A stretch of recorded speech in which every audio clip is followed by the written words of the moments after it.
ক্রীড়া মন্ত্রণালয়ের উপদেষ্টা মহোদয় জনাব আসিফ সাহেব যিনি হয়েছেন, আপনি দেখবেন উনি কিন্তু খেলাধুলা নিয়ে এখন থেকে উনি কাজ করবেন, বাংলাদেশের সার্বিক খেলাধুলার বিষয়গুলো নিয়ে কাজ করবেন। এখন যদি আল্লাহ না করুক কালকে একটা প্রবলেম হয়, আল্লাহ না করুক যদি কোনো একটা খেলাধুলায় কোনো জায়গায় প্রবলেম হয়, উনি কিন্তু প্রধান উপদেষ্টা মহোদয় ডক্টর ইউনূস স্যারের কাছে যাবেন, বা সিনিয়র উপদেষ্টা মহোদয় যারা আছেন উনাদের সাথে আলোচনা করে এসেই কিন্তু উনাকে স্টেটমেন্ট দিতে হবে। It's very simple. কারণ উনি একটা দায়িত্বশীল জায়গায় আছেন, তো হুট করেই একটা সমস্যার সমাধান উনি একা কিন্তু এসে এই আপনাদের সামনে মানে প্রেসের সামনে হুট করে বলে ফেলতে পারবেন। তো দায়িত্বশীল জায়গাগুলো কিন্তু অনেক কিছু চিন্তা করে কথা বলতে হয়।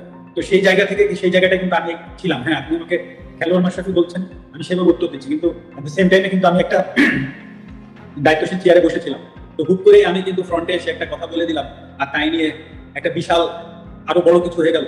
সেটার ট্যাকেল দেওয়ার ক্ষমতা আদৌ আমার আছে কিনা, বা বর্তমানে যারা কাজ করবেন তাদেরও কিন্তু এই জিনিসগুলো ভেবে চিন্তে কাজ করতে হবে। তো এটা কিন্তু ভেরি সিম্পল ব্যাপার। তো আমি যেটা বলতে চাচ্ছি যে হ্যাঁ আমি ব্যর্থ হয়েছি, কিন্তু আসলে আমারও তো সীমাবদ্ধতা আছে বা ছিল, এটাও কিন্তু সত্য কথা। কিন্তু সেটাকে যে আমি এক্সকিউজ হিসেবে দাঁড় করাচ্ছি সেটা না, কারণ মানুষের দাবি ছিল প্রথমত আমি একজন খেলোয়াড়, তারপরে আমি সংসদ সদস্য। আমি খেলোয়াড় থেকে আমার পরিচয় মাশরাফি না হলে আমি অবশ্যই ওই সংসদ সদস্যে আমার যে ডাক নাম ছিল, আমার নলেজের মানুষ চিন্ত কৌশিক নামে, সেই নামে আমি নিশ্চয়ই সংসদ সদস্য হইতে পারতাম। তো খেলোয়াড় মাশরাফির জায়গায় যে আমি ব্যর্থ হয়েছি সেটা কিন্তু আমি একবারও বলছি না, বাট আপনি একটা সেম টাইমে ভাবেন যে আমি একটা